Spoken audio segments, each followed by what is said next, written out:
Welcome to the Deep Dive. Today we're tackling something you hear whispered about in EU circles, the so-called nuclear option. Right. It sounds dramatic, doesn't it? It really does. A powerful tool, but one they seem very hesitant to actually use. It's meant to protect the very essence of the EU, right? Exactly. We're talking about Article 7 of the Treaty on European Union, the TEU. And this deep dive is all about getting under the skin of this, well, critical but really complex mechanism. Okay. It's there to uphold the EU's core values within its own members. Democracy, the rule of law, fundamental rights. And our mission today, really, is to figure out why it's so rarely been fully triggered. I mean, there have been alleged breaches over the years. Well, certainly. Decades, even. And we'll also look at what proposals are out there to maybe make it, actually work effectively. Which is super relevant right now with everything going on. Yeah, you see things with Hungary, Poland recently, and now Denmark talking about maximum pressure on values. It feels very current. It absolutely is. Yeah. This isn't just theory. It's about how the union functions, or sometimes struggles to function. So before we get into the mechanics, the how, what are these fundamental values Article 2 talks about? What's the bedrock here? Well, Article 2 TEU lists them out pretty clearly. It's things like respect for human dignity, freedom, democracy, equality, the rule of law. Standard stuff you'd expect, maybe. Sort of, but also respect for human rights, including minority rights. Yeah. And importantly, pluralism, non-discrimination, tolerance, justice, solidarity, equality between women and men. It's a broad list. And these aren't just like nice-to-haves for brochures. They're seen as absolutely essential, not just for dealing with countries wanting to join or neighbors. Right, not just external policy. No, crucially, they're vital for the EU's internal coherence, how it works day to day. And that's precisely where Article 7 slots in. It's the tool designed specifically to protect those values inside the club. Giving the EU the power to act if there's a serious and persistent breach. Or even, importantly, if there's just a clear risk of one. That's the idea anyway. Sanctions are the ultimate threat. Okay, so these values are fundamental. Article 7 is the protector. How did we get here? The EU started mostly as an economic thing, right? That's right, the European Economic Community. Mm-hmm. Primarily trade and coal and steel initially. So what caused the shift? Why bring in this values mechanism? I know Maastricht in '93 broadened the scope. Exactly. The Treaty of Maastricht was a big step. It pushed the EU into areas like justice, home affairs, foreign policy, much more political. Okay. And that naturally raised the question of shared values more sharply. Then there was the prospect of enlargement to Central and Eastern Europe. Ah, right. After the Cold War. Yes. And some, let's say, older Western member states perhaps viewed themselves as more established democracies and had concerns about newcomers upholding these standards. So a bit of nervousness there. A bit, yes. But the real trigger, the event that really forced the issue and led to strengthening Article 7, was the Haider case in Austria. That was back in 2000. I remember that name. What happened? Jörg Haider's Freedom Party, which had made some pretty inflammatory xenophobic statements, entered the Austrian government. Big shockwaves across Europe. So how did the EU react? Did they use Article 7? Well, interestingly, no. Other member states imposed bilateral sanctions, diplomatic freezes, things like that. But Article 7 itself, even its earlier form, was seen as too drastic, too nuclear, basically. The doomsday device again? Too big to use. Precisely. It showed the mechanism was just too blunt, too all or nothing. And that situation directly led to changes in the Treaty of Nice in 2001. Okay, what did Nice do? It introduced the preventative part of Article 7. That's Article 7, paragraph 1, the clear risk bit we mentioned. Ah, so a warning shot capability. Exactly. The idea was to allow the EU to act before a situation became a full-blown, serious, and persistent breach, early intervention. But as we'll see, it didn't entirely solve the underlying problems. Which brings us to the big paradox. Strong purpose, preventative measures added, but the full sanctioning power of Article 7 still never used. Why? What makes it so incredibly difficult to actually pull the trigger? Yeah, it's the million-euro question, isn't it? Yeah. There are several deep-seated reasons why it stalls. Okay, break it down for us. First off, it's just procedurally incredibly complex. Think of it like navigating a maze blindfolded. It's very intergovernmental, very sensitive diplomatically. Meaning states don't like pointing fingers at each other? Pretty much. To find that serious and persistent breach, Article 7, paragraph 2, the sanctions part, you need unanimity in the European Council. Well, unanimity minus the state being accused. Wow, unanimity. That's a high bar for anything. It's huge. And remember, the Council and European Council are made up of member state governments representing their national interests. So Yeah. there's a natural reluctance, peers judging peers. I can see that. Political calculations kick in. Absolutely. Even the Commission, which is meant to be the guardian of the treaties, has often seemed hesitant to initiate it, probably knowing it'll likely hit a political wall. So the structure itself almost guarantees gridlock. What else? Then there's the problem of vague criteria. What is a serious and persistent breach? What constitutes a clear risk? Good question. Has anyone defined them? Nope. Never been clearly defined in law. It's left open. Which sounds flexible, but in practice, it creates this incredibly high and very ambiguous threshold. It allows for endless debate instead of clear action. Like trying to enforce a rule nobody agrees on the meaning of? Exactly. And third, there's limited judicial review. This is quite technical, but really important. Okay. The Court of Justice of the EU, the CJEU, can only check if the procedure of Article 7 was followed correctly. Did they file the right papers, meet the deadlines, things like that. But they can't rule on whether the country actually did breach the values. Correct. They can't rule on the substance. A case called Luis Bertelli Galvez v. Commission basically confirmed this. The court looked at the process, not the merits of the claim itself. So the core decision remains political, not legal. Precisely.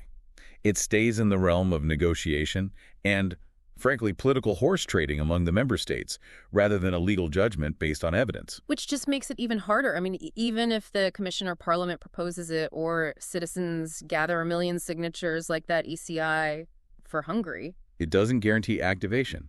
Not by a long shot. It highlights just how stuck the mechanism often is. Right. Let's make this concrete then. Talk about the real-world cases. Hungary keeps coming up. What specifically were the concerns there? Hungary, under Viktor Orban's Fidesz party, has been a focus for, well, quite some time now. It goes back to 2011, really, when they used a large parliamentary majority to push through a new constitution. And the criticism was? Critics argued it seriously weakened checks and balances on government power. Then you had changes to asylum laws around the 2015 refugee crisis, which were seen as putting migrants in a really precarious situation. Orban himself made controversial statements, too, like floating the idea of bringing back the death penalty in 2015, which drew strong condemnation from Brussels. And more recently? More recently, concerns have been raised about things like a draft law on the transparency of public life. Critics say it targets independent NGOs and media, and a law that effectively banned events like Budapest Pride. That's coming into force soon, March 2025. And despite all that, Article 7 procedures started, but no sanctions. Procedures were initiated, yes. Yeah. The European Parliament pushed for it in 2015 and again in 2018. Yeah. There was that European Citizens Initiative in 2015, too.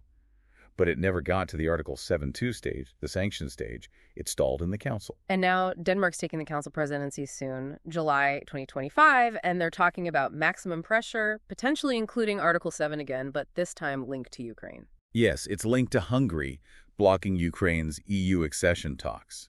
Orban's reasoning seems to be twofold. He said integrating Ukraine means integrating a war. And he also raises concerns about the treatment of the Hungarian minority in Ukraine. So it's become tangled up in geopolitics, too. Very much so. Yeah. Which adds another layer of complexity to using a values-based tool like Article 7. Now, Poland. That's another key case, but with a different outcome recently. What were the initial concerns with Poland under the Law and Justice, the PS party? Similar themes, actually, but the focus in Poland was very heavily on the judiciary. There were sweeping legal reforms targeting the independence of the Constitutional Tribunal. How so? Things like annulling judges nominated by the previous government, changing the terms of office, changing how the court operated. Then the government started refusing to publish or comply with rulings from that same tribunal. That sounds like a direct challenge to the rule of law. It was certainly seen that way by the European Commission. There was also a controversial small media law, which basically removed the independence of public broadcasters, putting them under more direct government influence. And the Commission did act. Yes, they did. In December 2017, the Commission triggered Article 7.1, the clear risk procedure against Poland, specifically cited the threats to judicial independence. But as you said, Poland's situation changed. It did. There was a change of government in Poland late last year, 2023. And just recently, in May 2024, the European Commission officially announced it was withdrawing its Article 7 application against Poland. Why the change of heart? They cited the new government's commitment and concrete actions towards restoring the rule of law. So it's an interesting example where internal political change led to the EU stepping back. So the pressure, even without full sanctions, maybe had an effect over time. Or perhaps just the change in government itself was the key. It's probably a combination. The ongoing scrutiny, the potential link to EU funds, which we'll get to, and then the domestic political shift created an opening for resolution. Stepping back again, looking at Hungary and Poland together. They were often seen as allies in these disputes, weren't they? Protecting each other. Absolutely. This dynamic was crucial. Pundits often called it toxic solidarity or an insurance policy. How'd that work? Because triggering Article 7.2, sanctions, requires unanimity -1. If Poland faced action, Hungary could signal it would veto sanctions and vice versa. Ah, so they could effectively shield each other, guaranteeing the unanimity requirement could never be met. Precisely. It highlighted a fundamental flaw in relying on unanimity of potential allies when trying to enforce shared values. It practically neutered the sanctions mechanism. Okay, so Article 7 clearly had issues. The EU institutions must have realized this wasn't working optimally. What about that new rule of law framework from 2014? What was that supposed to do? Yeah, that framework was an attempt to bridge the gap. The idea was to create something between standard infringement procedures, for breaking specific EU laws, and the really heavy Article 7 mechanism. Sort of intermediate step. Exactly. It aimed for a lower threshold acting when there was a systemic threat to the rule of law, which might be interpreted as less severe than Article 7's clear risk or serious breach. It involved a three-stage process: Commission assessment, then a formal recommendation, and then dialogue with the member state. Trying to resolve issues earlier through dialogue. Did it work? Was it effective? Well, that's debatable. Critically looking at it, its effectiveness has been widely questioned. Why? For one, it doesn't create any new legal obligations on the member state, nor does it have its own sanctioning mechanism. It's still fundamentally about dialogue and political pressure. So more talking, less teeth. That's the criticism, yes. Yeah. Some argue it just became a way to postpone or take a detour around triggering Article 7, leading to these long, drawn-out dialogues without real legal bite. There were even legal questions raised.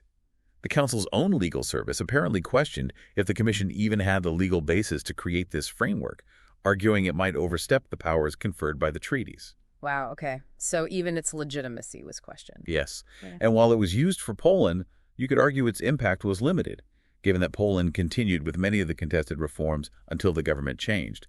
It facilitated discussion, maybe kept the issue on the agenda, but didn't force immediate change. So if Article 7 is flawed and the 2014 framework wasn't a magic bullet, where does that leave us? What are the ideas for actually fixing this or making the EU better equipped to handle these situations? The sources mentioned several proposals. Right. There's a whole raft of ideas being debated, recognizing that the status quo isn't really sustainable if the EU takes its values seriously. What's on the list? One interesting idea is internal action plans. This borrows from how the EU deals with candidate countries, positive conditionality. Meaning you set specific, tailored goals for a member state related to upholding fundamental values, and then you offer financial incentives, like access to certain funds, if they meet those goals. Rewarding progress, essentially. Carrots instead of just sticks. Okay, what else? Another significant one is creating an independent monitoring body. Think of an autonomous entity within the EU structure, maybe staffed by independent experts. And its role. It would have the power to make legally binding assessments of whether values are being breached, and potentially even the right to directly trigger Article 7 procedures. Taking it out of the purely political hands of the Commission or Council, at least initially. Exactly. It could be structured like Commission DGs, maybe focusing on regions or specific values. It could also be a place for citizens to directly submit complaints, adding pressure from below. The Commission or Council would then decide on sanctions based on this body's findings. That sounds like a major change. What about the courts?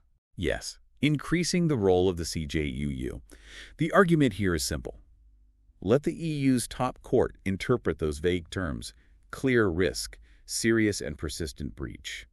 Give them the power to define what the rules actually mean. Precisely. Setting legal precedent would clarify the standards and, importantly, depoliticize the determination of a breach. It becomes a legal question, not just a political negotiation. They even suggest allowing national courts to ask the CJEU for preliminary rulings on these Article 7 issues. Okay, makes sense. Any changes to Article 7 itself proposed? Yes, lowering activation thresholds and obligating action. This involves amending the treaty text.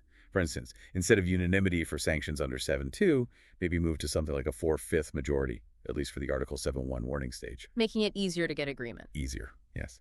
And crucially, forcing the Council and European Council to actually take a position within a set time frame, say 6 months, if a procedure starts, and maybe even automatic sanctions after, say, 5 years if breaches persist and the Council hasn't acted, tackling paralysis head-on. And linking it more strongly to money. That often gets attention.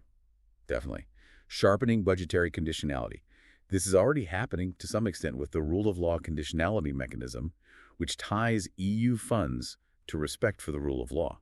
And that seemed to have some impact on Hungary and Poland, right? Getting them to at least talk about reforms. It did seem to get their attention, yes. The proposal is basically to strengthen this and potentially extend it to all sorts of EU funding, making the financial consequences of breaching values much clearer and broader. What about stopping states from using vetoes on unrelated issues as leverage, like the Hungary-Ukraine situation? That relates to the push for limiting unanimity in decision-making more generally. The idea is to move more policy areas, things like enlargement, foreign policy, maybe even defense, to qualified majority voting instead of requiring every single state to agree. Keep unanimity only for the really big stuff. Yeah, like changing the treaties themselves or admitting new members.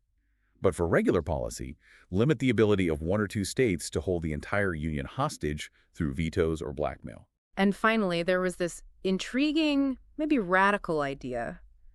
The caravan of the willing. What's that? Yes, it's a provocative concept. It basically suggests that if some member states consistently refuse to play by the EU's fundamental rules, Man. then the other states, the willing, shouldn't be held back. They should press ahead with deeper integration among themselves. The non-compliant states might then be linked through looser partnership arrangements rather than being full participants holding back the core group. A sort of multi-speed Europe based on values adherence. Potentially, yes. It's a way to say the union's core project shouldn't be derailed by outliers, though obviously it raises huge questions about unity and fragmentation. All these proposals really highlight a central tension, don't they? Can the EU actually achieve its goals, its potential, if it's constantly grappling with these internal challenges to its own foundations? It's arguably the core challenge for the EU's future credibility and its ability to act effectively, both internally and externally. Okay, so let's try and pull this together. The EU's core values, democracy, rule of law, human rights, they're absolutely central to the whole project. Foundational, yes. But the mechanism designed to protect them internally, Article 7, has turned out to be, well, politically tricky and legally fuzzy. A nuclear option rarely detonated. Exactly. The history, the complex procedures, the unanimity requirement, the vague language, the limited court oversight, it's all conspired to make it incredibly difficult to use effectively. And this struggle really matters. It affects the EU's image, its internal cohesion, especially now with geopolitical pressures mounting and talk of further enlargement. Absolutely. While things like a rule of law framework in these new proposals try to find solutions, the fundamental challenge remains. How do you enforce shared values in a union of sovereign states without causing it to fracture? Which leaves us, and you, the listener, with a big question to think about. Where is that right balance between the sovereignty of individual countries and that collective commitment to the EU's fundamental principles? Can the union truly deepen its integration, act as a strong global player, if it can't effectively ensure all its members are upholding the very values it claims to be built on? Something to definitely mull over. That's all we have time for on this deep dive.